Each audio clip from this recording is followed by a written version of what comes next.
ஒருத்தர் ரொம்ப கவலையோடு உட்காந்துருந்தார். எதை பற்றி சார் கவலைப்படுறீங்கன்னு கேட்டோம். எதிர்காலத்தை பற்றி கவலைப்படுறேன்னார். ஏன்னு கேட்டோம். என்ன பண்ணுறதுன்னே தெரியல சார், எதிர்காலம் ஒரே இருட்டாக இருக்குது, பாதையே புரியலன்னார். இன்றைக்கி நம்ம இளைஞர்கள் பல பேருக்கு எதிர்காலம் இருட்டாக தான் தெரியுது. அவங்கெல்லாம் இந்த கதையை கொஞ்சம் கேட்கணும். ஒரு மலை அடிவாரத்தில் ஒரு சின்ன கிராமம். அந்த மலை ரொம்ப உயரமானது. அடர்த்தியாக செடி கொடிகள் மரங்கள் அதில் மண்டி கிடக்குது. பகல் வேளையில் இருட்டாக தான் இருக்கும், அவ்வளோ அடர்த்தி. அந்த மலை உச்சியில் ஒரு கோவில். நாள் ராத்திரியே புறப்பட்டால் தான் காலையில் அந்த கோவிலுக்கு போய் சேர முடியும். கிராமத்து இளைஞன் ஒருத்தன் அந்த மலை உச்சிக்கு போக வேண்டியிருந்தது. கையில் ஒரு விளக்கை எடுத்துக்கிட்டு நாள் ராத்திரியே புறப்பட்டான். புறப்பட்டு போனவன் கிராமத்து எல்லையிலேயே நின்றுட்டான். ஏன் தெரியுமா? அவன் கையில் இருந்த விளக்கோட வெளிச்சம் 10 அடி தூரத்துக்கு தான் தெரியுது. அது வரைக்கும் தான் பாதை தெளிவாக இருக்குது. அதுக்கு அப்பாலெல்லாம் ஒரே இருட்டாக இருக்குது, பாதை புரியல. இவன் யோசனை பண்ணி பார்த்தான். மனசுக்குள்ளே ஒரு சந்தேகம். 10 அடி தூரம் தானே வெளிச்சம் தெரியுது, அப்படின்னா நாம் 10 அடி தூரம் தானே போக முடியும். அதுக்கும் அந்தாண்ட ஒரே இருட்டாக இருக்குதே, அதில் எப்படி நாம் நடந்து போகிறது? நாம் ரொம்ப தூரம் நடந்து போய் ஆகணுமே. அப்படிப்பட்ட நினப்பெல்லாம் அவனுக்கு வந்துவிட்டது. இதுதான் அவன் மனசில் ஏற்பட்ட தயக்கம். இப்படி யோசிச்சுக்கிட்டே அந்த இளம் ஆசாமி புறப்பட்ட இடத்துலையே நின்றுக்கிட்டு இருக்கிறான். அந்த சமயத்தில் ஒரு வயசான பெரியவர் அந்த பக்கமாக வந்தார். அவர் கையில் இதை விட சின்னதாக ஒரு விளக்கு வச்சுருந்தார். அது எப்படின்னா, அது ஒரு 5 அடி தூரத்துக்கு தான் வெளிச்சம் காட்டுது. அவ்வளவு சின்ன விளக்கு. அவரும் மலை உச்சிக்கு போகிறதுக்காக தான் வந்துக்கிட்டு இருக்கிறார். அவரை பார்த்து இவன் கேட்டான், என்ன பெரியவரே, இவ்வளவு சின்ன விளக்கை வச்சுக்கிட்டு அவ்வளவு தூரத்துக்கு எப்படி மலையேற போகிறீங்க அப்படின்னு கேட்டான். நீ ஏன் இப்படி தயங்கிக்கிட்டே நிற்கிறேன்னு கேட்டார் பெரியவர். என்கிட்ட இருக்கிற விளக்கு 10 அடி தூரத்துக்கு தான் பாதையை காட்டுதுன்னா. இப்போ பெரியவர் சொன்னார், தம்பி, உன் கையில் இருக்கிற விளக்கு கொடுக்குற வெளிச்சத்தை வச்சு நீ முதல்ல 10 அடி தூரம் முன்னாடி போ. 10வது அடியில் போய் நின்றுக்கிட்டு பாரு, மறுபடியும் ஒரு 10 அடி தூரத்துக்கு பாதை தெரியும். இப்படி உன் கையில் இருக்கிற விளக்கு தொடர்ந்து வெளிச்சம் காட்டிக்கிட்டே இருக்கும். நீ முன்னேற முன்னேற அந்த வெளிச்சமும் முன்னேறும். அதனால் எத்தனை கிலோமீட்டர் தூரம் வேணும்னாலும் நீ இந்த 10 அடி தூரம் வெளிச்சத்தை வச்சுக்கிட்டே நீ போயிடலாம், புறப்படு அப்படின்னார். இப்போ தான் அந்த பெரியவர் சொன்னது இளைஞனுக்கு பளிச்சுன்னு புரிஞ்சுதான். உடனே உற்சாகமாக புறப்பட்டான், உச்சிக்கு போய் சேர்ந்தான். இந்த கதையிலேருந்து நாம் புரிஞ்சிக்க வேண்டியது என்ன தெரியுமா? நீண்ட கால திட்டம் ஒன்று போடும் பொழுது நமக்கு முன்னாடி இருக்கிறத மறந்துட்டு மனசை போட்டு குழப்பிக்கக்கூடாது. உங்கள் கையில் என்ன இருக்கோ அதுலேயே உங்கள் எதிர்காலம் மறைஞ்சிருக்குது. கண் முன்னாடி தெரியறத வச்சு ஆரம்பிங்க, போக போக வழி தானாக புலப்படும் அப்படிங்கிறார் ஒரு பெரியவர். பெரிய பயணங்களையெல்லாம் இப்படி தான் நடத்த வேண்டியிருக்கும். ஒவ்வொரு அடியாக எடுத்து வச்சா ஓடி போய் சேர்ந்து விடலாம். மலைச்சி போய் நின்றுட்டா நின்றுக்கிட்டே இருக்க வேண்டியது தான். நம்ம ஆள்லாம் ரொம்ப மோசமான இருக்கிறாங்க. ஒருத்தன் அப்படி தான் நீண்ட தூர பிரயாணம் ஒன்று புறப்பட்டான். ரயில் போய்கிட்டே இருந்தது. கொஞ்சம் தூரம் போச்சு, பாதி வழியில் கையில் வச்சுருந்த டிக்கெட்டை காற்றுல விட்டுட்டான்.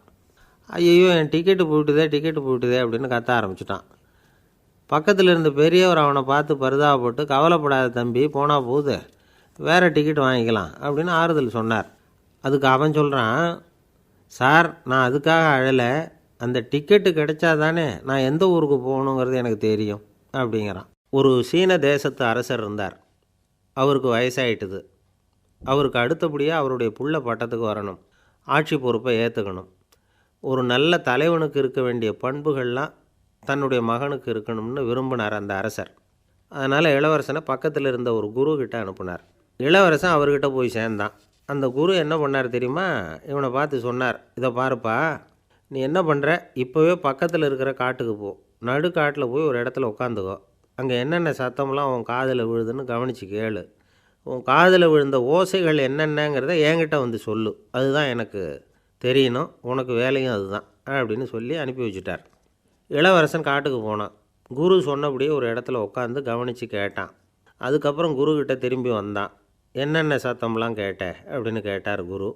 குருவே, காட்டில் நான் பறவைகள் சத்தம்லாம் கேட்டேன், மிருகங்களின் ஓசையையும் கேட்டேன், இதை தவிர இடி மின்னல் மழை இதுகளோட சத்தத்தையும் கேட்டேன் அப்படின்னா.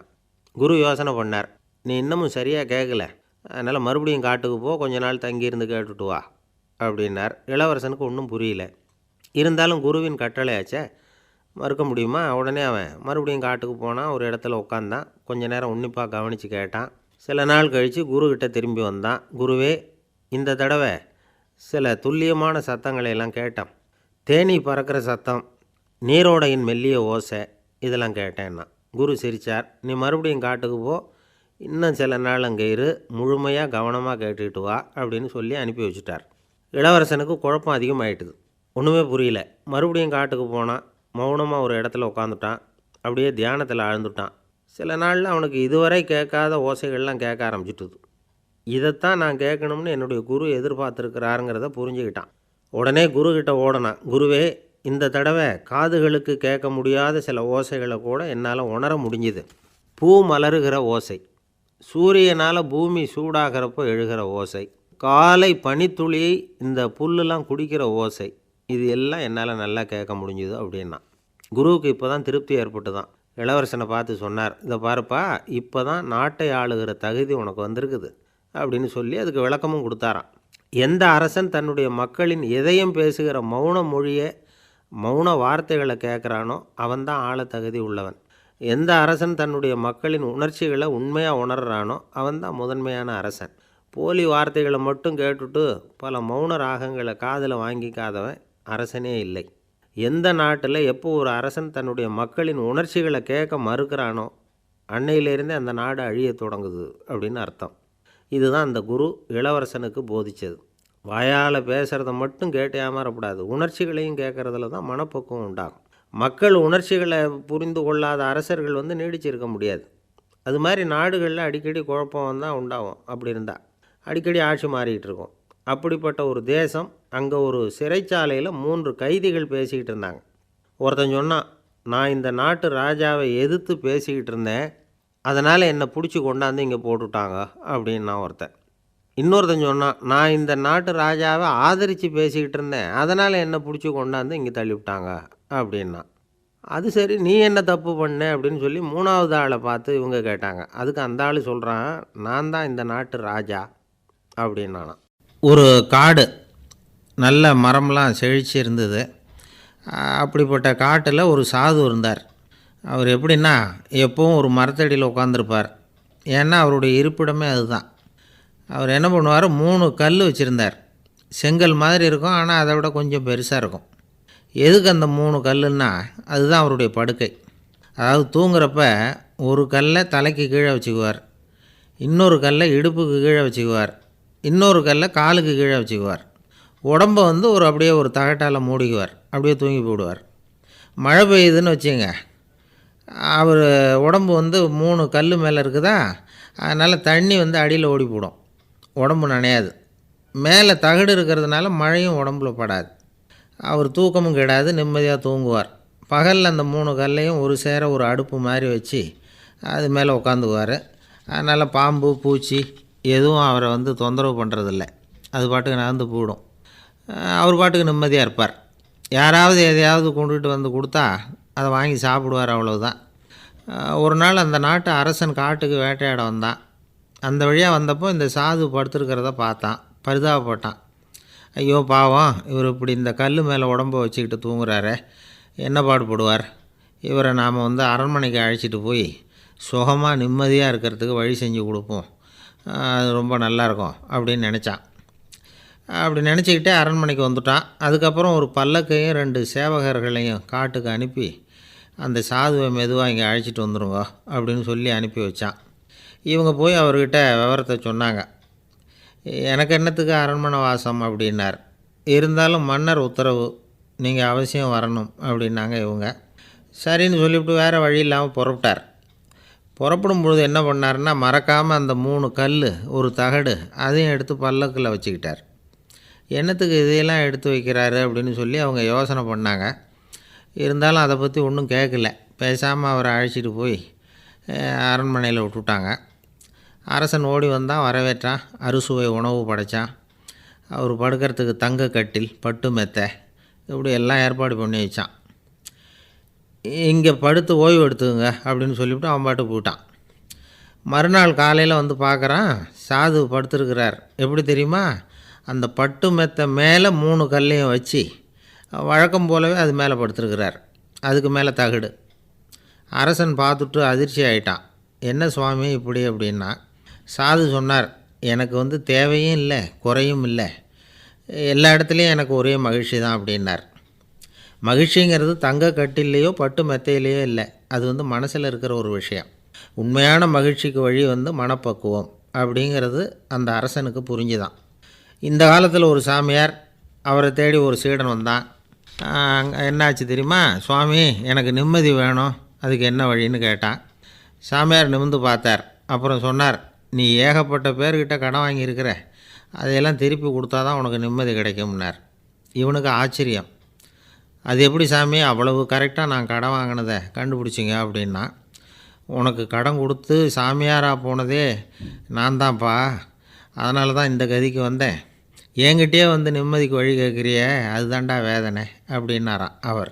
நம்பிக்கை இல்லைன்னா இந்த உலகத்தில் நாம் நடமாடவே முடியாது. அவநம்பிக்கையோடு இருந்துக்கிட்டு இருந்தால் என்றைக்கும் அவஸ்தை தான். நாம் நம்புறது நடக்குதோ இல்லையோ அது வேறு விஷயம். ஆனால் எதையும் நம்பி தான் நாம் அடி வைக்க வேண்டியிருக்கு. வேறு ஒன்றும் வேணாம், ஒரு லாட்ரி சீட்டு வாங்குகிறோம், அது எங்கே நமக்கு விழப்போகுது அப்படிங்கிற அவநம்பிக்கையோடவா வாங்குகிறோம். பரிசு நமக்கு தான் அப்படிங்கிற நம்பிக்கை உள்ளூர இருக்கிறதுனால தான் அதை வாங்குகிறோம். இருந்தாலும் முடிவு வேறு மாதிரி ஆகிடுது. அதுக்காக மனசு சோர்ந்து போகிறதில்ல, அடுத்த மாதமும் சீட்டு வாங்குகிறோம். இந்த நம்பிக்கை தான் மனித வாழ்க்கைக்கு ஆதாரம். ஒரு கடையில் போய் டீ சாப்பிட்றீங்க, அந்த டீ நல்ல டீ தானா, அதில் விஷம் கலந்துருக்குமா அப்படிங்கிற சந்தேகம் வந்துட்டுதுன்னு வச்சுங்க. அதுக்கப்புறம் அதை எப்படி நீங்கள் சாப்பிட முடியும்? நம்பி தான் சாப்பிட்ணும். ரயில் ஒழுங்காக போய் சேருங்கிற நம்பிக்கை இருக்கிறதுனால தான் அதில் ஏறி உட்காடுறோம். லெட்டர் ஒழுங்காக போய் சேருங்கிற நம்பிக்கை இருக்கிறதுனால தான் பெட்டியில் போடுறோம். சரி, நம்ம கதையெல்லாம் நம்மளோட இருக்கட்டும். மனித நம்பிக்கை எந்த அளவுக்கு உறுதியாகவும் அறிவுபூர்வமாகவும் இருக்கணுங்கிறதுக்கு அலெக்சாண்டர் வாழ்க்கையில் நடந்த ஒரு சம்பவத்தை உதாரணமாக சொல்லலாம். இந்த உலகத்தையே ஜெயிக்கணும்னு புறப்பட்டார் அலெக்சாண்டர். ஒரு கட்டத்தில் அவர் சிட்னஸ் நதி கரைக்கு சேர்ந்தார். அந்த சமயத்தில் அவருக்கு கடுமையான நோய் வந்துட்டுது. அவர் கூடவே வந்திருந்த கிரேக்க வைத்தியர்கள் என்னென்னமோ முயற்சியெல்லாம் பண்ணி பார்த்தாங்க. இருந்தாலும் அலெக்சாண்டருக்கு வந்திருக்கிறது என்ன நோய்ங்கிறத அவங்களால கண்டுபிடிக்க முடியல. ஏன்னா அந்த பகுதியில் உள்ளவங்களுக்கு மட்டுமே அதிகமாக வரக்கூடிய ஒரு வினோதமான நோயாக இருந்தது அது. ஆனால் அவர் இருக்கிற இடம் எதிரியோட இடம், பாரசீக மன்னனோட ஆளுகைக்கு உட்பட்ட இடம். என்ன பண்ணுறது அப்படின்னு எல்லாரும் யோசனை பண்ணாங்க. பாரசீக மன்னனோட அரண்மனையில் இருக்கிற வைத்தியர் வந்தால் இந்த நோயை குணப்படுத்தி விடுவார் அப்படின்னு சொன்னாங்க. இருந்தாலும் எதிரியோட நாட்டில் இருக்கிற வைத்தியரை கூப்பிட்டு எப்படி நம்பி வைத்தியம் பார்க்க சொல்கிறது அப்படின்னு சொல்லி எல்லோரும் தயங்கினாங்க. ஆனால் அலெக்சாண்டர் தயங்கலை. பரவாயில்ல, அழைச்சிட்டு வாங்கன்னு விட்டார். உடனே அவரை போய் அழைச்சிட்டு வந்துட்டாங்க. அவர் வந்தார். அலெக்சாண்டர் உடம்பை பரிசோதனை பண்ணி பார்த்தார். சரி, இதை குணப்படுத்தி விடலாம், பயப்பட வேண்டியதில்லை. ஆனால் இதுக்கு ஒரு மூலிகை ரசம் தயார் பண்ணி கொடுக்கணும். நான் போய் அதை தயார் பண்ணிவிட்டு 2 நாளில் திரும்பி வந்துடுறேன் அப்படின்னு சொல்லிவிட்டு போனார் அந்த வைத்தியர். அதே மாதிரி 2 நாளில் திரும்பி வந்தார் மூலிகை ரசத்தோட. இதுக்கு இடையில் அலெக்சாண்டரோட தளபதிகளில் ஒருத்தர் ரகசியமாக ஒரு எச்சரிக்கை கடிதம் கொடுத்து அனுப்பியிருக்கிறான். அதை வாங்கி என்ன விஷயம்னு பார்த்தார். இப்போ உங்ககிட்ட வந்திருக்கிற எதிரி நாட்டு வைத்தியரை நம்பாதீங்கோ, அவன் கொண்டுகிட்டு வந்திருக்கிற மூலிகை ரசத்தில் விஷம் கலந்துருக்குது அப்படின்னு அதில் எழுதியிருக்கு. அதை பார்த்தார் அலெக்சாண்டர். இருந்தாலும் கொஞ்சம் கூட அலட்டிக்கலை. வைத்தியர் கொடுத்த மருந்தை வாங்கி கடகடன்னு குடிச்சுட்டு அதுக்கப்புறம் அந்த கடிதத்தில் இருந்த விஷயத்தை அந்த வைத்தியர்கிட்ட சொன்னார். வைத்தியர் திகைச்சு போயிட்டார். தன் மேலே அலெக்சாண்டர் வச்சுருக்கிற நம்பிக்கையை பார்த்து அவருக்கு ரொம்ப வியப்பு. வைத்தியர் உண்மையிலேயே நல்ல மருந்து தான் கொண்டுகிட்டு கொடுத்துருக்கிறார், அதில் விஷம்லாம் எதுவும் கலக்கலை. அதுக்கப்புறம் அலெக்சாண்டர் அந்த வைத்தியரை பார்த்து சொன்னாராம், நம்பிக்கைங்கிற அச்சாணியை ஆதாரமாக வச்சுக்கிட்டு தான் இந்த உலகம் சுற்றிக்கிட்டு இருக்குது. எனக்கு எதிரியாக இருந்தாலும் பாரசீக மன்னர் ரொம்ப பெரியவர். அப்பேற்பட்ட மன்னருடைய அரண்மனை வைத்தியர் தொழில் நேர்மை இல்லாதவராக இருக்க மாட்டார். அப்படி இருந்தால் அவரை அரண்மனை வைத்தியராக வச்சிருக்கவே மாட்டாங்க அப்படின்னு நம்பினேன். என்னுடைய நம்பிக்கை வீண் போகலை அப்படின்னாராம். இதுதான் மானுட நம்பிக்கைங்கிறது. இந்த காலத்துலேயும் இது மாதிரி இந்த மானுட நம்பிக்கையை ரொம்பவும் சாமர்த்தியமாக கையாளுகிற கெட்டிக்காரங்க சில பேர் இருக்கிறாங்க. இந்த காலத்து குரு, அவருக்கு ஒரு சிஷ்யன். குரு முன்னாடி அந்த சிஷ்யன் ரொம்ப பணிவாக நின்று, குருவே, உங்கள் கையால் விஷத்தை கொடுத்தாலும் அதை வாங்கி மடமடன்னு குடிச்சிருவேன் அப்படின்னா. உன்னுடைய குரு பக்தியை மெச்சினேன் அப்படின்னார் குரு. அதுக்கு அந்த சிஷ்யன், அப்படி இல்லை குருவே, உங்ககிட்ட சிஷ்யனாக இருக்கிறத விட உங்கள் கையால் விஷத்தை வாங்கி குடிச்சு விட்றது ரொம்ப நல்லது, அதனால தான் அப்படி சொன்னேன் அப்படின்னா. ஒருத்தன் எப்படி நடந்துக்கிறாங்கிறத வச்சு தான் அந்த ஆள் எப்படிங்கிறத நாம் முடிவு பண்ணுறோம். ஆளுமைன்னு சொல்கிறோம்ல, அதுக்கு சூழ்நிலைகளை ஆளுகின்ற தன்மை அப்படின்னு விளக்கம் கொடுக்குறார் ஒரு உளவியல் நிபுணர். சரி, ஒரு மனிதனுடைய ஆளுமையை உருவாக்குகிற விஷயங்கள் என்னென்ன? பிறப்பு, வளர்க்கப்பட்ட விதம், படிப்பு, நண்பர்கள், சமுதாயம், இப்படி நிறைய உண்டு. ஆளுமையின் அடிப்படையில் சில மனநோய்கள் உண்டாகுது. அதெல்லாம் என்னென்னங்கிறத தெரிஞ்சு வச்சுக்கிட்டோம்னா நம்ம கூட இருக்கிறவங்கள அடையாளம் கண்டுபிடிக்கிறதுக்கு அது ரொம்ப உபயோகமாக இருக்கும். ஃப்ரெனாய்டு ஆளுமை அப்படின்னு ஒன்று. இந்த கோளாறு உள்ளவங்க எப்படி இருப்பாங்க தெரியுமா? அதிக உணர்ச்சி, சந்தேகம், பொறாமை இதெல்லாம் அதிகமாக இருக்கும். வளைஞ்சு கொடுக்க மாட்டாங்க. அடுத்தவங்களோட இணக்கமான உறவு இருக்காது. அவங்க செய்கிற தப்புக்கெல்லாம் அடுத்தவங்களை குறை சொல்லிகிட்டு இருப்பாங்க. இது ஒரு ரகம். அடுத்தது ஸ்கிசாய்டு ஆளுமை அப்படின்னு சொல்கிறாங்க. இந்த கோளாறு உள்ளவங்க அடுத்தவங்களோட பழக கூச்சப்படுவாங்க. சின்ன வயசுலேயே இது ஆரம்பமாயிடுது. பகல் கனவுலேயே சஞ்சரிப்பாங்க. அவங்களுடைய விரோதம், கோபம் இதை கூட வெளியில் காட்டிக்க முடியாமல் இருப்பாங்க. இவங்களுக்கு அகமுகம், பிரச்சனைகள்லேருந்து ஒதுங்கி எதுலேயும் ஈடுபாடு இல்லாதவங்களாக இருப்பாங்க. இப்படி ஒரு ரகம். அடுத்தது சைக்ளோதமிக் ஆளுமை அப்படின்னு சொல்கிறாங்க. அது என்னென்னா, உணர்ச்சிகளில் ஏற்றத்தாழ்வு அதிகமாக இருக்குமா. சில சமயம் பார்த்தா மகிழ்ச்சியாக இருப்பாங்க, சில சமயம் சோகமாக உட்காந்துருப்பாங்க. அவங்க மனநிலைக்கு தகுந்த மாதிரி சமூக நிகழ்ச்சிகளில் பங்கெடுத்துக்குவாங்க. இன்னொரு வகை என்னென்னா எண்ணப்பீடிகை ஆளுமை அப்படின்னு பேர் வச்சுருக்கிறாங்க. அதுக்கு இவங்களுக்கெல்லாம் கரெக்டாக இருக்கணும், எல்லாம் சட்டத்திட்டம், இதுலேயும் ஒரு ஒழுங்குமுறை, இப்படி எதிர்பார்க்குற மனோபாவம். இவங்க எதிர்பார்ப்புக்கும் வரன்முறைக்கும் மற்றவங்க கட்டுப்படணும்னு நினைப்பாங்க. இந்த நிலைமை நீடித்தா என்ன ஆகும் தெரியுமா? அலைக்கழிக்கிற எண்ணங்கள் திரும்ப திரும்ப ஒரே செயலை செய்ய தூண்டுற மனத்தளர்ச்சிக்கு ஆளாயிடுறாங்க. அடுத்தது ஹிஸ்டீரியா ஆளுமை. சின்ன விஷயத்தையெல்லாம் பெருசுப்படுத்தி நாடகமாக்குற நடிகர்கள் இவங்க. உணர்ச்சி அதிகம் உள்ளவங்க. இவங்க மன எழுச்சியில் பக்குவமின்மை, குழந்தைத்தனம், முதிர்ச்சியின்மை எல்லாம் இருக்கும். தன்னலம் மிக்க குணம், பிறர் தன்னை மட்டுமே கவனிக்கணும்னு நினச்சி செயல்படுறது, இதெல்லாம் இவங்க அடையாளம். அடுத்த ரகம் எப்படின்னா வளர்ச்சியற்ற ஆளுமைன்னு சொல்கிறாங்க. அடுத்தவங்களோட இணங்கி போக முடியாதவங்க, அறிவு, மன எழுச்சி, சமூக உறவு இதில் எல்லாம் போதுமான வளர்ச்சியையும் நிறைவையும் பெற முடியாதவங்க. இவங்களால் வாழ்க்கையில் முன்னேற முடியாது. பிச்சைக்காரங்க, குற்றவாளிகள், இவங்ககிட்டெல்லாம் இது மாதிரியான ஆளுமை அதிகமாக இருக்குமா. அடுத்தது என்னென்னா சோர்வுடைய ஆளுமை. எதுலேயும் உற்சாகம் இல்லாமல் சோர்ந்து போயிருப்பாங்க. அதுக்கெல்லாம் நமக்கு வலிமை இல்லைப்பா அப்படின்னு சொல்லிகிட்டு இருப்பாங்க. சின்ன விஷயங்களுக்கெல்லாம் அதிர்ச்சி அடையிறது, வாழ்வின் சுவையை அனுபவிக்க முடியாதவங்க. இன்னொரு ரகம் இது கொதித்தெழும் ஆளுமைங்கிறாங்க. எதுக்கு எடுத்தாலும் ஆத்திரம், குரோதம், வன் செயல் இதிலெல்லாம் ஈடுபாடு, இப்படி உள்ளவங்க. நத்தை வகை ஆளுமை அப்படின்னு ஒன்று. அடுத்தவங்க மேலே விரோதம் இருக்கும், அடிக்கணுங்கிற எண்ணம் இருக்கும். ஆனால் அதை அப்படியே வெளியில் காட்டாமல் அதே சமயம் அமைதியான முறையில் வெறுப்பை வெளிக்காட்டுற ரகம். இவங்கெல்லாம் பேசாமல் கம்முன்னு இருந்துக்கிட்டே நினச்சதை நிறைவேற்றிக்கிறவாங்க. முன்ஜாக்கிரதை ஆளுமை அப்படின்னு ஒரு ரகமாக. பாதுகாப்பின்மை, சந்தேகம், முழுமையின்மை, அறவேக்காட்டுத்தனம் இந்த மனப்போக்கு அதிகமாக இருக்கிறதுனால அகம்பாவம், புடிவாதம், எச்சரிக்கை எல்லாம் அளவுக்கு மீறி இருக்கும்.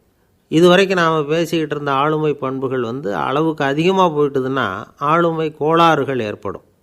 அதன் அடிப்படையில் மனவியாதிகள் வருமா. அதனால் இணக்கமான, எல்லாரும் விரும்புகிற இயல்பான ஆளுமையை பெறுவதற்கு நாம் முயற்சி செய்யணும் அப்படிங்கிறது மனோதத்துவ நிபுணர்களுடைய ஆலோசனை. ஒருத்தர் ஒரு மனோதத்துவ டாக்டரை தேடிட்டு வந்தாராம். டாக்டர், எனக்கு மனசில் ஏதோ வியாதி, ஆளுமை கோளாறு, அதாவது எனக்கு சீக்கிரமாக செத்து போனால் தேவையில்லைன்னு தோணுது அப்படின்னாராம். உடனே அந்த டாக்டர், சரி அப்படின்னா இங்கே இருங்க, நான் வைத்தியம் பார்க்குறேன் அப்படின்னாராம். ஒருத்தர் ஒரு தவறு செஞ்சு விட்றாருன்னு வச்சுக்கோங்க. உடனே நீ செஞ்சது தவறு அப்படின்னு சொல்கிறது ஒரு வகை. அதுக்கு பதிலாக எது சரின்னு அவர் புரிந்து கொள்ள உதவி செய்கிறது இன்னொரு வகை. இந்த ரெண்டாவது வகை இருக்குது பாருங்கள், நிர்வாக இயலில் இது ரொம்ப முக்கியம். அலுவலகத்தில் வேலை பார்க்குற ஒருத்தர் முக்கியமாக தெரிஞ்சுக்க வேண்டியது என்ன தெரியுமா? சக ஊழியர்கள்கிட்ட எப்படி பழகணும், மேலதிகாரிகள்கிட்ட எப்படி பழகணும், தனக்கு கீழே வேலை செய்கிறவங்கக்கிட்ட எப்படி பழகணும், வாடிக்கையாளர்கள்கிட்ட எப்படி பழகணும், இவங்க எல்லார்கிட்டையும் செம்மையான உறவை ஏற்படுத்திக்கிறது எப்படி, இதையெல்லாம் சொல்லிக் கொடுக்குற பாடம் தான் இன்டர் பர்சனல் ஸ்கில். திறமையான உறவு அப்படிங்கிறது. எந்த வேலையில் இருந்தாலும் சரி, இந்த உறவுகளை வளர்க்கும் திறன் உள்ளவங்க சீக்கிரம் முன்னுக்கு வந்துடுறாங்க. மற்றவங்க கிட்ட உறவை பலப்படுத்திக்கிறது எப்படி அப்படின்னு தெரிஞ்சுக்கிட்டோம்னா எந்த ஒரு தடையையும் சுலபமாக தாண்டி செய்கிற தொழிலில் முன்னுக்கு வந்துடலாம். ஹார்வர்டு பல்கலைக்கழகத்தில் ஒரு கணக்கெடுப்பு பண்ணி பார்த்தாங்களாம். பார்க்குற வேலையில் எது மாதிரி குணாதிசயம் உள்ளவங்க வேகமாக முன்னுக்கு வர்றாங்க அப்படின்னு தெரிஞ்சுக்கிறதுக்காக இந்த கணக்கெடுப்பு. வெவ்வேறு துறையில் வேகமாக முன்னுக்கு வந்திருக்கிற பல பேரை சந்தித்து இந்த சர்வேயை நடத்தியிருக்கிறாங்க. அவங்க கண்டுபிடிச்சி சொல்லியிருக்கிற உண்மை என்ன தெரியுமா? ஒருத்தர் ஒரு வேலையில் இருந்தால் அது சம்பந்தப்பட்ட சப்ஜெக்ட் பற்றிய அறிவு 35% இருந்தால் போதுமா. ஆனால் உறவுகளை வளர்க்கக்கூடிய திறன், இன்டர் பர்சனல் ஸ்கில்லு 65% வேணும். இப்படி உள்ளவங்க சீக்கிரம் முன்னுக்கு வந்துடுறாங்களாம். அதனால் ஒருத்தருக்கு வேலை சரியாக புரியலைன்னா கூட விவரமாக மற்றவங்கக்கிட்ட பழகிறது எப்படின்னு புரிஞ்சால் போதும், அவர் முன்னுக்கு வந்துடலாம். அலுவலகங்களில் மட்டும் இல்லை, எல்லா இடங்கள்லேயும் இது ரொம்ப முக்கியம். வீட்டுக்குள்ளேயும் இது ரொம்ப முக்கியம், வீட்டுக்கு வெளியேயும் இது முக்கியம். அடுத்தவங்கக்கிட்ட பழகிறது எப்படிங்கிறத தெரிஞ்சிக்காதவன் வாழ்க்கையில் முன்னேற முடியாது. இன்றைக்கி ஆயுதங்களால் காயப்படுத்தி கொள்ளுகிறவர்களை விட வார்த்தைகளால் காயப்படுத்தி கொள்ளுகிறவர்கள் தான் அதிகம். பெரியவங்க என்ன சொல்கிறாங்க தெரியுமா? நீங்கள் இந்த பூமியில் பிறந்ததன் அர்த்தம் பூர்த்தி ஆகணும்னா அடுத்தவங்களுக்கு உதவி பண்ணுங்கள். அடுத்தவங்களுக்கு உதவி செய்ய முடியாவிட்டால் கூட பரவாயில்லை, ஆனால் யாரையும் புண்படுத்தி விடாதீங்க அப்படின்னு சொல்கிறாங்க. எனக்கு தெரிஞ்ச ஒருத்தர் ஒரு அலுவலகத்தில் வேலை பார்க்குறார். அவர் சொல்லுவார், எனக்கு இந்த இன்டர் பர்சனல் ஸ்கில் ரொம்ப அதிகம் சார். சக ஊழியர்கள்கிட்ட ரொம்ப சுமூகமாக நடந்துக்குவேன். என் கூட வேலை பார்க்குற ஒருத்தருக்கு ஏதாவது ஒரு கஷ்டம்னா அந்த சமயத்தில் அவர் செய்ய வேண்டிய வேலையை நான் செஞ்சுருவேன் சார் அப்படிம்பார். நான் அவர்கிட்ட சமீபத்தில் அப்படி ஏதாவது செஞ்சுருக்கீங்களா அப்படின்னு கேட்டேன். செஞ்சுருக்கேன் சார். போன வாரம் புதன்கிழமை ஆஃபீஸில் என் பக்கத்து சீட்டுக்காரருக்கு வயிற்று வலி. உடனே நான் மெடிக்கல் லீவ் போட்டுவிட்டு எங்கள் வீட்டுக்கு போயிட்டேன் சார் அப்படின்னார். அளவுக்கு மிஞ்சினால் அமிர்தமும் நஞ்சு அப்படின்னு சொல்லுவாங்க. அது உண்மைதான். ஒருத்தருக்கு அளவுக்கு மீறிய புகழ் வந்துட்டுதுன்னு வச்சுங்க, அது கூட ஆபத்தாக போயிடுறது உண்டு. பழங்காலத்துல எல்லாம் கிரேக்க தேசத்தில் ஒரு பழக்கம் உண்டாம். அதாவது யாராவது ஒருத்தரை நாடு கடத்தணும்னா அதுக்கு ஒரு வழி உண்டு. அதாவது ஒருத்தரை நாடு கடத்தணும்னு மக்கள் விரும்புகிறாங்கன்னு வச்சுங்களேன், அவர் பேரை ஒரு மண்பாண்ட ஓட்டுச்சில்லில் எழுதி அதை ஒரு குறிப்பிட்ட பொது இடத்துல போட்டுற வேண்டியது, அவ்வளவுதான். இது மாதிரி பல பேர் போட்டுக்கிட்டே இருப்பாங்க. எல்லாம் அப்படியே குவிஞ்சு போயிடும். அந்த ஓட்டாஞ்சில்லு குவியலில் யாருடைய பேர் அதிகமாக இருக்குதோ அந்த நபரை ஒரு 10 ஆண்டுகள் நாடு கடத்தி விடுவாங்க. இது அந்த ஊர் வழக்கமாக. ஒரு நாள் அந்த குவியலுக்கு பக்கத்தில் ஒரு ஆள் நின்றுக்கிட்டு இருக்கிறான். அவன் கையில் ஒரு ஓட்டாஞ்சில்லு வச்சுருக்கிறான். அதில் யாரோட பேரையோ எழுதணும், எழுதி அந்த இடத்துல போடணுங்கிறது அவன் ஆசை. ஆனால் அவன் படிக்காதவன், அதனால் எழுத தெரியல. யாராவது அந்த வழியாக வர்றாங்களான்னு பார்த்துக்கிட்டே நின்றுக்கிட்டு இருந்தான். ஒரு பெரியவர் வந்துக்கிட்டு இருந்தார். அவர்கிட்ட ஓடினான். கையில் இருந்த மண்பாண்ட சில்லை கொடுத்தான். ஐயா, இதில் ஒரு பேர் எழுதி கொடுங்களேன்னா. அந்த பெரியவர் அதை வாங்கி கையில் வச்சுக்கிட்டு, என்ன பேர் எழுதணும் சொல்லு அப்படின்னா. இவன் சொன்னான், அரிஸ்டைடிஸ் அப்படின்னு எழுதுங்க அப்படின்னா. இதை கேட்டதும் அந்த பெரியவருக்கு அதிர்ச்சி. ஏன்னா அவர் தான் அரிஸ்டைடிஸ், தத்துவ மேதை அரிஸ்டைடிஸ் அவர். இருந்தாலும் நான் தான் அதுங்கிறத காட்டிக்காமல் அந்த ஆளுக்கிட்ட கேட்டார். அது சரிப்பா, அரிஸ்டைடிஸுங்கிற பேரை எழுத சொல்கிற, அவர் உனக்கு என்ன கெடுதல் பண்ணார்? அவர் பேரை இதில் எழுத சொல்கிறியே அப்படின்னு கேட்டிருக்கார். அதுக்கு இவன் சொன்னானா, அவர் எனக்கு எந்த கெடுதலும் பண்ணலை, அவரை நான் பார்த்தது கூட இல்லை அப்படின்ட்டுருக்கான். அப்புறம் எதுக்காக அவரை நாடு கடத்தணும்னு நீ ஆசைப்படுற அப்படின்னு கேட்டிருக்கார். இப்போ அந்த ஆள் சொல்கிறான், அரிஸ்டைடஸை பற்றி எல்லாரும் பேசுகிறாங்க, அவர் ரொம்ப நல்லவர், அவர் ஒரு பெரிய அறிவாளிங்கிறாங்க, அவர் ஒரு பெரிய வள்ளல், பேரறிஞர், இப்படி எல்லாரும் சொல்கிறத கேட்டு கேட்டு எனக்கு ரொம்ப அலுத்து போயிட்டுது, அதனால தான் வெறுப்பாயிட்டேன் அப்படின்னு நானும். இதிலேருந்து என்ன தெரியுது? நாம் நல்லவனாக இருக்கிறதுல ஒன்றும் இடைஞ்சல் இல்லை. ஆனால் நம்மளை நல்லவன் எல்லாரும் சொல்ல ஆரம்பிச்சிட்டாங்கன்னு வச்சுக்கோங்க, அப்போ இடைஞ்சல் ஆரம்பம்னு அர்த்தம். எதுவுமே அளவுக்கு மிஞ்சி போகாமல் பார்த்துக்க வேண்டியது ரொம்ப அவசியம். அளவுக்கு அதிகமாக ஆசைப்படாதவங்களில் ஆப்ரஹாம் லிங்கனும் ஒருத்தரான். அவர் ஒரு தடவை தன்னுடைய நண்பர்கள்கிட்ட பேசிக்கிட்டு இருந்தாராம்.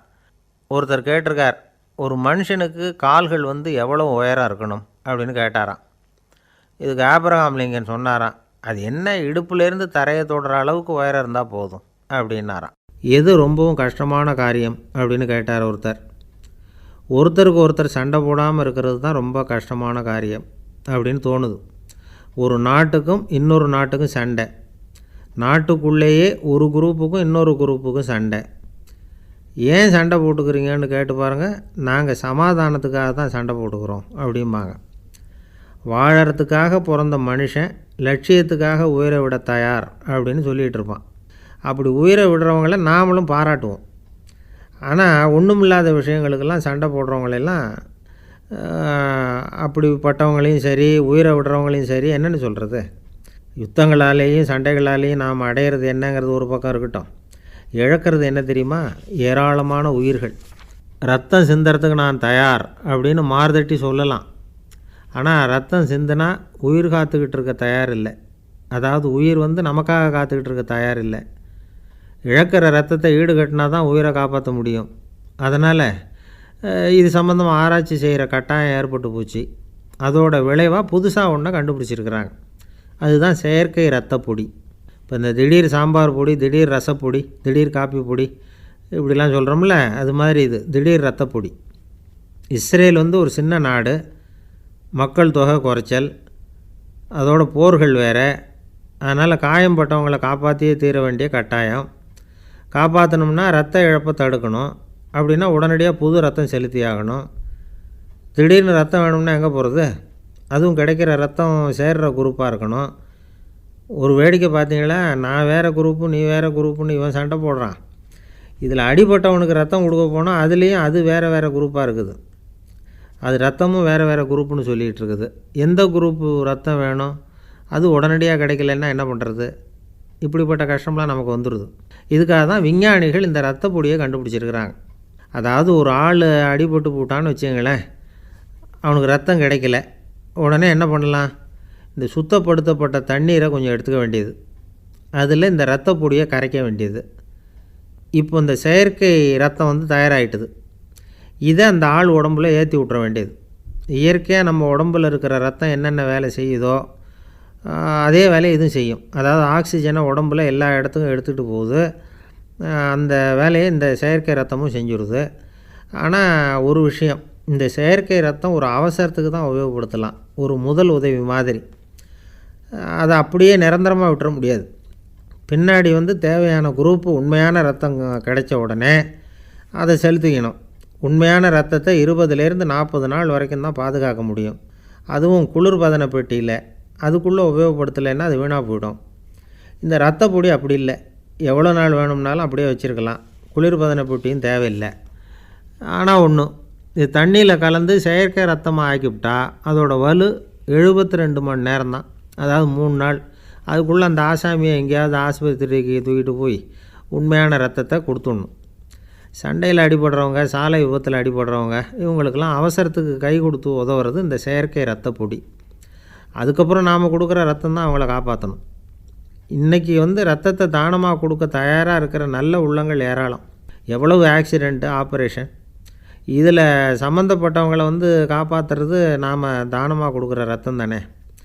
ஒரு ஆக்சிடெண்ட்டு, ஒரு ஸ்கூட்டர் ஒரு ஆள் மேலே மோதி விட்டுது, பார்த்து வரக்கூடாதா அப்படின்னா அந்த ஆள், நீ தான் பார்த்து நடக்கணும், ஏன்னா 20 வருஷமாக நான் அந்த ஸ்கூட்டரை ஓட்டிகிட்டு இருக்கிறேன் அப்படின்னானா இவன். இதுக்கு அவன் சொன்னானா, நீ தான் பார்த்து ஓட்டணும், ஏன்னா 40 வருஷமாக நான் இப்படி நடந்துக்கிட்டு இருக்கிறேன் அப்படின்னானா. ஒருத்தர் முகத்தை தொங்க போட்டுக்கிட்டு ஒரு மாதிரியாக வந்தார். என்ன விஷயம்னு விசாரித்தேன். என்னுடைய நண்பன் ஒருத்தங்கிட்ட கருத்து வேறுபாடு, இனிமேல் நமக்குள்ளே எந்த சம்மந்தமும் வேணாம்னு நட்பை முறிச்சிட்டு வந்துட்டேன்னா. நண்பர்கள்னு இருந்தால் கருத்து வேறுபாடு வரத்தான் செய்யும்னு. கருத்து வேறுபாடு வராமல் இருக்கிறதுக்கு ஏதாவது வழி உண்டா அப்படின்னு கேட்டாங்க. அதை பற்றி நிபுணர்கள் சில யோசனைகளை சொல்லியிருக்கிறாங்கன்னு. முதல் விஷயம் என்னென்னா, உங்கள் நண்பனுக்கு ஒரு செய்தி சொல்லணும்னா அதை நீங்களே நேரடியாக சொல்லுங்கள், அல்லது உங்கள் கைப்பட கடிதம் எழுதுங்க. அதாவது நேரடி தொடர்பு முக்கியம். அதை விட்டுட்டு இன்னொருத்தர் மூலமாக நண்பர்களுக்கு செய்தி அனுப்புனா நீங்கள் சொல்கிற செய்தி அப்படியே போய் சேராது, அது சேதமாயிடும். கூட்டி குறைச்சி சொல்லிவிடுவாங்க, அது குழப்பத்தில் கொண்டாந்து விட்டுரும். இது ஒரு யோசனை. ரெண்டாவது யோசனை என்னென்னா, நீங்கள் ஒரு நல்ல காரியத்தை செய்யும் பொழுது உங்கள் நண்பரையும் சேர்த்துக்குங்க, அவருக்கும் அதில் ஒரு ஈடுபாட்டை உருவாக்குங்க. மூணாவது யோசனை, நம்ம பக்கத்தில் இருக்கிற நண்பர் மகிழ்ச்சி அடைகிற மாதிரி ஏதாவது செய்யணும். சின்ன சின்ன செயல்களாக இருந்தாலும் பரவாயில்ல, அவர் நமக்கு எதுவும் செய்யலையே, நாம் எதுக்கு செய்யணும் அப்படின்னு நினச்சிக்கிட்டு இருக்கக்கூடாது. நாலாவது யோசனை என்னென்னா, உங்களுக்கு ஒரு பிரச்சனையா அல்லது உங்கள் நண்பருக்கு ஒரு பிரச்சனையா, எதுவாக இருந்தாலும் 2 பேரும் சேர்ந்து உட்காந்து ஆலோசனை பண்ணுங்கள். நம்ம யோசனையும் கேட்கப்படுதே அப்படிங்கிற நினைப்பே அவருக்கு ஒரு மன நிறைவை உண்டாக்குமா. 5வது யோசனை, உங்கள் நண்பர் ஏதோ ஒரு காரியத்தை செய்கிறார், நீங்கள் உடனே அவசரப்பட்டு நீ செய்கிறது தப்புன்னு தீர்ப்பு சொல்லக்கூடாது. அவர் அதை செய்கிறதுக்கான நியாயங்கள் எவ்வளோ இருக்கும், அதை புரிஞ்சுக்கிறதுக்கு முயற்சி பண்ணணும். 6வது யோசனை, உங்கள் நண்பர் என்ன சொன்னாலும் அதை பொறுமையாக கேளுங்க. அவர் சொல்கிறத புரிஞ்சுக்கணும், அவர் சொல்ல விரும்புகிறத புரிஞ்சுக்கணும், அவர் சொல்ல முடியாமல் தவிக்கிறதையும் புரிஞ்சுக்கணும். இப்படி 3 விதமாகவும் அவரை புரிஞ்சுக்கிட்டு அதுக்கு தகுந்த மாதிரி செயல்படணும். 7வது யோசனை என்னென்னா, உங்கள் நண்பர் உங்ககிட்ட ஏதோ ஒரு கருத்தை சொல்கிறார், அது உங்களுக்கு பிடிக்கல, அதுக்காக உடனே நீ சொல்கிறது சரியில்லை, நான் ஒத்துக்க மாட்டேன் அப்படின்லாம் மறுத்துக்கிட்டு இருக்கக்கூடாது. அவர் சொல்கிறத கேட்கணும், பொறுமையாக சிந்திக்கணும், அதுக்கப்புறம் பதில் சொல்லணும். இப்படிலாம் நடந்துக்கிட்டால் நண்பர்களுக்குள்ள கருத்து வேறுபாடு வர்றதுக்கு வாய்ப்பே இருக்காது அப்படின்னு வல்லுநர்கள் தொகுத்து சொல்லியிருக்கிறாங்க இந்த யோசனைகளை. எனக்கு தெரிஞ்ச சில நண்பர்கள் உண்டு, அவங்களுக்குள்ளேயும் கருத்து வேறுபாடுகள் வராமல் இருக்கிறதுக்கு சில நுட்பங்களை கையாளுறது உண்டு. ஒருத்தர் சொன்னார், அந்த டாக்டர் சின்ன வயசுலேருந்து என் கூட பழகினவர், நாங்கள் 2 பேரும் இணை பிரியாத நண்பர்கள், இருந்தாலும் எனக்கு உடம்பு சரியில்லைன்னா நான் அவர்கிட்ட வைத்தியம் பார்த்துக்க மாட்டேன் அப்படின்னார் ஒருத்தர். ஏன் அப்படின்னு கேட்டேன். எங்கள் நட்பு கெட்டு போடக்கூடாது இல்லையா, அதனால தான் அப்படின்னார் இவர். ஒரு நண்பர், அவர்கிட்ட பேசிக்கிட்டு இருந்தேன், மனித உறவுகள் பற்றி அவர் சொல்லிகிட்டு இருந்தார். அமெரிக்காவில் தந்தை மகன் உறவு எப்படி இருக்குது அப்படிங்கிறத விளக்கிறதுக்கு அவர் ஒரு கதையை சொன்னார். ஒரு அப்பா பகல் பூராவும் அலுவலகத்தில் வேலை, ஓடி ஆடி உழைச்சிக்கிட்டு களைச்சி போய் ராத்திரி 10 மணிக்கு மேலே வீடு திரும்பினான். வீட்டு வாசலில் அவரோட மகன் காத்துக்கிட்டு இருக்கிறான், இன்னமும் தூங்கலை. அப்பாவை வாசல்லையே தடுத்து நிறுத்தி, அப்பா உனக்கு சம்பளம் எவ்வளவு அப்படின்னு கேட்குறான். ஏற்கனவே ஆஃபீஸு பிரச்சனைகளால் அலுத்து போய் திரும்புகிற அப்பாவுக்கு கோவம் வந்துடுது. என்னடா இப்படிலாம் கேளுன்னு உங்கள் அம்மா உனக்கு சொல்லி கொடுத்தாளா அப்படின்னு சொல்லிவிட்டு உள்ளே போய் சட்டையை கட்டி மாட்டிவிட்டு குளிச்சுவிட்டு மறுபடியும் வெளியில் உடையை மாற்றுகிற சமயம், அப்போ மறுபடியும் மகன் உள்ளே நிற்கிறான் அவர் முன்னாடியே. அப்பா உனக்கு எவ்வளவு சம்பளங்கிறான் மறுபடியும். அப்பாவுக்கு எரிச்சல் அதிகமாகிட்டுது. மணிக்கு $20 போதுமா அப்படின்னார். அப்படின்னா எனக்கு ஒரு $10 தர முடியுமான்னா மகன். இதுக்கு தான் என் சம்பளம் எவ்வளவுன்னு கேட்டியா, 2ஆம் வகுப்பு படிக்கிற உனக்கு எதுக்குடா $10 அப்படின்னு கத்திவிட்டு தொலைக்காட்சி பெட்டியின் முன்னாடி போய் உட்காந்துக்கிட்டு ஏதோ நிகழ்ச்சியை பார்க்க ஆரம்பிச்சிட்டார். கொஞ்ச நேரம் கழித்து மறுபடியும் மகன் நிற்கிறான். அப்பா ப்ளீஸ் எனக்கு ஒரு $10 கொடுக்க முடியுமா. மகனுடைய கண்களில் கண்ணீர். என்னடா அவன் கண்ணீரை காட்டி காரியம் சாதிக்கலாம்னு பார்க்குறியா, ஒரு காசு கூட கொடுக்க மாட்டான் போ அப்படின்னு விரட்டி விட்டான். மகன் கண்ணீரை தொடச்சிக்கிட்டே கண்ணை தொடச்சிக்கிட்டு பேசாமல் போய் படுத்துக்கிட்டானான். கொஞ்ச நேரம் ஆச்சு. அப்பாவோட கோபம் கொஞ்சம் கொஞ்சமாக குறைஞ்சிது. பிள்ளைகிட்ட கோபமாக கத்துனது தப்பு தாங்கிறது புரிஞ்சுது அவனுக்கு. எழுந்திரிச்சு போனான், படுக்கை இறக்கி போனான். மகனை பார்த்தான். அவன் தலையணையை கட்டி பிடிச்சிக்கிட்டு அழுதுகிட்டு இருக்கிறான். அவனை மெல்ல நெருங்கி அவங்ககிட்ட எதமாக பேசுகிறதுக்கு ஆரம்பித்தானான். எதுக்குடா உனக்கு $10 பள்ளிக்கூடத்தில் கேட்டாங்களா அப்படின்னு கேட்டானான். மகன் சொல்லியிருக்கான், இல்லை டாடி, உனக்கு 1 மணி நேரம் சம்பளம் $20ன்னு சொன்னேன். நீ ஏற்கனவே எனக்கு கொடுத்த பாக்கெட் மணி $10 என்கிட்ட இருக்குது. இப்போ நீ இன்னொரு $10 கொடுத்தீங்கன்னா அதையும் சேர்த்து $20 ஆகிடும். அந்த $20 நான் உனக்கு கொடுத்துருவேன். அப்படி கொடுத்தா நீ என் கூட 1 மணி நேரம் செலவழிப்ப இல்லையா, அதுக்காக தான் $10 கேட்டேன் அப்படின்னு சொன்னானான். அந்த அப்பா கண்ணு கலங்கி போச்சான். ஆதரவோடு தன்னுடைய மகனை கட்டி பிடிச்சி அழ ஆரம்பிச்சிட்டாராம். இதுதான் நண்பர் சொன்ன கதை. அமெரிக்கா மட்டும் இல்லை, உலகம் பூராவும் இன்றைக்கி மனித உறவுகள் இப்படி தான் மாறிட்டுருக்கு.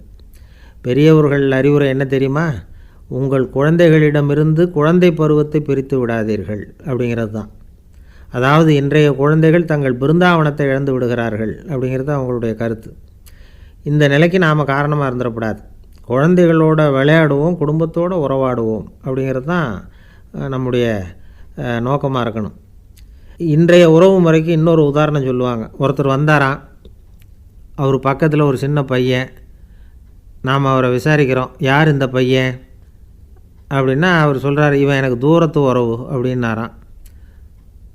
இந்த தூரத்து உறவுன்னா எப்படின்னு இருக்கான். இதுக்கு அவன் சொல்லியிருக்கிறான், இவன் எங்கள் அப்பாவுக்கு 8வது புள்ள அப்படின்னானான். ரொம்ப நாளைக்கு முன்னாடி ஒரு நாள் கோவலன் நாடகம் நடந்தது, எங்கள் மதுரையில் நடந்தது. அதில் ஒரு முக்கியமான கட்டம், கண்ணகி கிட்ட சிலம்பை வாங்கிக்கிட்டு அதை விற்கிறதுக்காக மதுரை நகருக்கு புறப்படுறான் கோவலன். அந்த சமயத்தில் கண்ணகி பாடுற மாதிரி ஒரு நாடக பாடல், நாடக ஆசிரியர் எழுதினது. அது என்ன பாட்டுன்னா, மா பாவியோர் கூடி வாழும் மதுரைக்கு மன்னா போகாதீர் என்று அப்படின்னு ஆரம்பிக்கும் அந்த பாட்டு. இதுதான் அந்த பாட்டு. இதை கண்ணகி மேடையில் பாடின உடனே கூட்டத்தில் சலசலப்பு. நம்ம ஊர்லேயே நமக்கு முன்னாடியே நின்றுக்கிட்டு மா பாவியோர் கூடி வாழும் மதுரை அப்படின்னு சொல்கிறாங்களே, என்ன தைரியம் அப்படின்னு எல்லாம் குழப்பம் பண்ண ஆரம்பிச்சிட்டாங்க. மக்கள் சத்தம் போட ஆரம்பிச்சிட்டாங்க. எதிர்ப்பு குரல் அது பாட்டுக்கு வர வர அதிகமாக போட்டுது. கொண்டுக்கிட்டு வா அந்த நாடக ஆசிரியரை, எழுதுனது யார் அப்படின்னு ஒரே சத்தம், கூச்சல். வேறு வழி இல்லை. மெதுவாக மேடைக்கு வந்தார் அந்த நாடக ஆசிரியர். 4 பக்கத்திலிருந்தும் கேள்வி கணைகள்.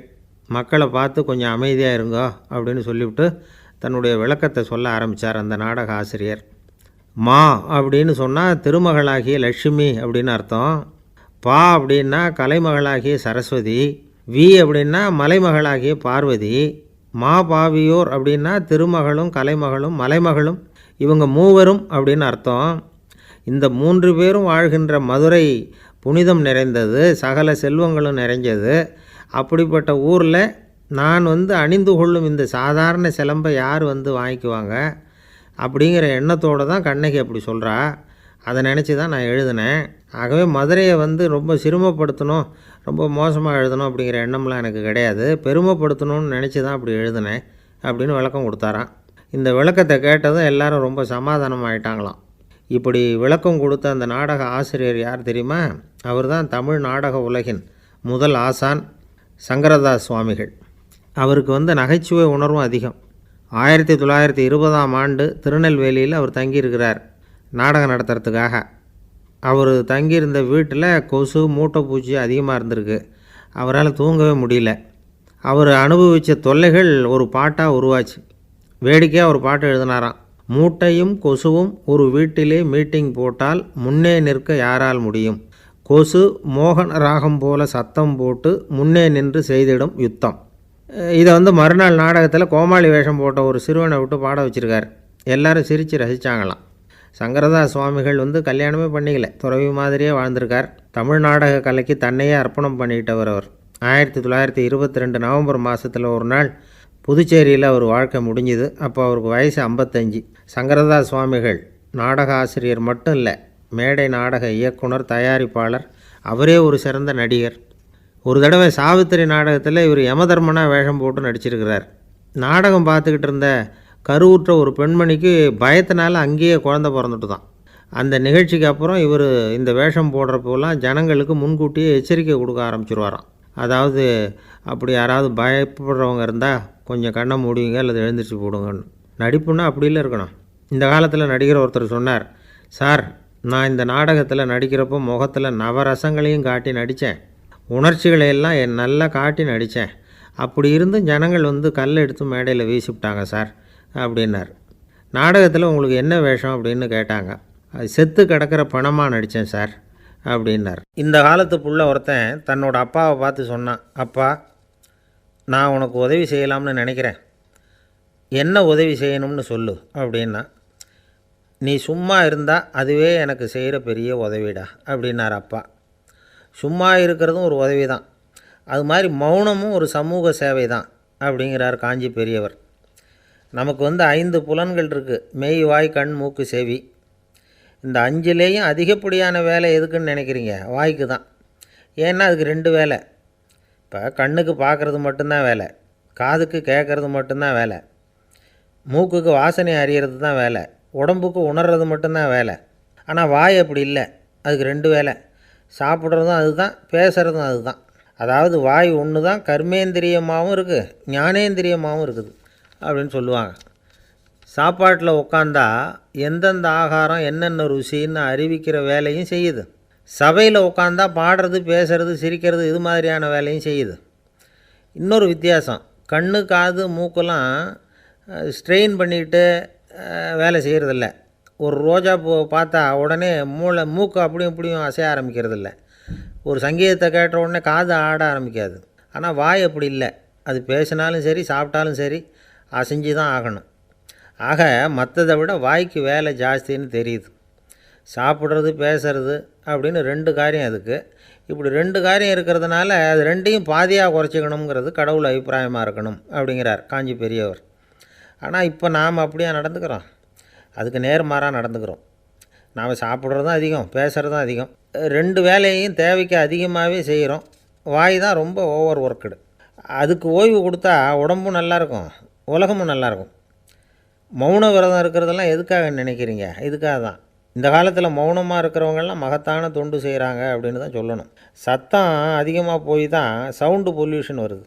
அது மட்டும் இல்லை, மௌனமாக இருந்தால் சண்டை சச்சரவே வராது. மௌனம் கலக நாஸ்தி. ஆக இதுவும் ஒரு சமூக சேவை தான். நமக்கு தான் வாய் இருக்குதேங்கிறதுக்காக வசமாக சாப்பிட்றதும் தப்பு, வளவளன்னு பேசுகிறதும் தப்பு. ஒரு கருத்தை சொல்கிறதுக்கு ஒரே ஒரு சொல்லு போதும் அப்படின்னு இருக்கும்பொழுது 2 சொற்களை செலவு பண்ணாதே. எவ்வளவு சொன்னாலும் அதனால் ஒரு பயனும் விளையாது அப்படின்னு தெரிய வருமேயானால் அந்த ஒரு சொல்லையும் விரயம் பண்ணாதே அப்படிங்கிறார் ஒரு அறிஞர். எல்லா குணங்கள்லேயும் மௌனம்தான் சிறந்தது அப்படிங்கிறார் ஒருத்தர். மௌனமாக இருக்கிறது மூலமாக மற்றவர்கள் குறைகளை நம்மால் தெரிஞ்சிக்க முடியும். அதே சமயத்தில் நம்மக்கிட்ட இருக்கிற குறைகளை மற்றவங்களுக்கு தெரியாமல் மறைச்சிக்கவும் முடியுங்கிறார் அவர். உண்மைதானே? ஒரு பெரிய மேடை பேச்சாளர், பொது வாழ்க்கையில் 25 வருஷ காலமாக ஈடுபட்டிருக்கிறவர். அவர் மனைவி ஒரு நாள் சொன்னாங்க, எங்கள் வீட்டுக்காரர் 25 வருஷ காலமாக பொது வாழ்வில் ஈடுபட்டிருந்தா கூட இந்த மாதம் 10ஆம் தேதியிலேருந்து தான் மக்களுக்கு சேவை செய்ய ஆரம்பிச்சிருக்கார் அப்படின்னாங்க ரொம்ப பெருமையாக. 10ஆம் தேதிக்கு அப்படி என்ன விசேஷம் அப்படின்னு கேட்டோம். அன்னையிலேருந்து தான் அவர் மேடையில் பேசுகிறத நிறுத்தினார் அப்படின்னாங்க அந்த அம்மா. ஒரு பெரிய பியானோ கலைஞர் வியன்னாவில் இருந்தார். ரொம்ப புகழ்பெற்ற இசைக்கலைஞர் அவர். இங்கிலாந்து மகாராணி விக்டோரியா அவருடைய சங்கீதத்தை கேட்கணும்னு ஆசைப்பட்டாங்க. அவரை அரண்மனைக்கு கூப்பிட்டாங்களாம். பியானோ வாசிக்க சொல்லி கேட்டாங்களாம். இவரும் ரொம்ப பிரமாதமாக வாய்ச்சி காட்டியிருக்கார். உடனே பாராட்டி பரிசுகள்லாம் கொடுத்து அனுப்புனாங்களாம். அந்த இசையை கேட்குறதுல அரசிக்கு ரொம்பவும் ஆர்வம் உண்டு. அதனால் அதுக்கப்புறமும் அந்த கலைஞர் அடிக்கடி அரண்மனைக்கு வர வேண்டிய அவசியம் ஏற்பட்டது. ஏன்னா அரசி கூப்பிட ஆரம்பித்தாங்க. இவர் போகணும், அங்கே இசை நிகழ்ச்சி நடத்தணும். இவர் அங்கே பாடி வாசிக்கிறது உண்டு. ஒரு தடவை மகாராணி அவரை பார்த்து, உங்கள் நாட்டு தேசிய கீதம் பாடுங்களேன் அப்படின்னு கேட்டாங்களாம். உடனே அவர் தன்னுடைய நாடான ஆஸ்திரியாவின் தேசிய கீதத்தை பாடியிருக்கிறார். அவர் பாட ஆரம்பித்த உடனே மகாராணி எழுந்திரிச்சு நின்னாங்களாம். அதுக்கு மரியாதை செலுத்துகிற நோக்கத்தோடு பாட்டு முடிகிற வரைக்கும் அப்படியே நின்றுக்கிட்டு இருந்தாங்களாம். இதுதான் அந்த அரசியினுடைய பெருந்தன்மை. அதாவது நாட்டுப்பற்றுங்கிறது அந்த அளவுக்கு அப்படி இருக்கணும். இப்படி ஒரு அரசியே நம்ம நாட்டு தேசிய கீதத்துக்கு எழுந்திரிச்சு நின்று மரியாதை செலுத்துகிறாங்க அப்படிங்கிறத புரிஞ்சிக்கும் பொழுது அந்த முதிய கலைஞரின் மகிழ்ச்சிக்கு அளவே இல்லையாம். அதுக்கப்புறம் அந்த பியானோ கலைஞர் ஒரு நாள் தன்னுடைய நண்பர் ஒருத்தர்கிட்ட பேசிக்கிட்டு இருந்தாராம். அப்போ சொன்னாராம், மகாராணியார் எனக்கு எவ்வளவோ பரிசுகள்லாம் கொடுத்துருக்குறாங்க. ஒரு தடவை எனக்கு வைரக்கல் பதித்த அணி ஒன்றை கூட பரிசாக கொடுத்தாங்க. ஆனால் அதை விட உயர்ந்த விலை மதிக்க முடியாத அணி என்ன தெரியுமா? நான் என்னுடைய நாட்டு தேசிய கீதத்தை நான் பாடுறப்போ அவங்க எழுந்திரிச்சு நின்று மரியாதை செலுத்தினாங்களே, அதுதான் எனக்கு கிடைச்ச மிகப்பெரிய பரிசு அப்படின்னாராம். எனக்கு தெரிஞ்ச சங்கீத வித்வான் ஒருத்தர் இருக்கார். சமீபத்தில் ஒரு நாள் அவரை பார்த்தேன். எப்படி போயிட்டுருக்கு உங்கள் தொழில் அப்படின்னு கேட்டேன். ரொம்பவும் வித்தியாசமாக போயிட்டுருக்குங்க அப்படின்னார். என்ன சொல்கிறீங்க அப்படின்னேன். முன்னாடியெல்லாம் நான் பாடினா எதிரில் இருக்கிறவங்க தான் எழுந்திரிச்சு போயிட்டு இருந்தாங்க. இப்போ எப்படின்னா நான் பாட ஆரம்பிச்சுட்டா உடனே பக்கவாத்தியக்காரனே எழுந்திரிச்சு போயிடுறான் அப்படின்னார் ரொம்ப வேதனையோட.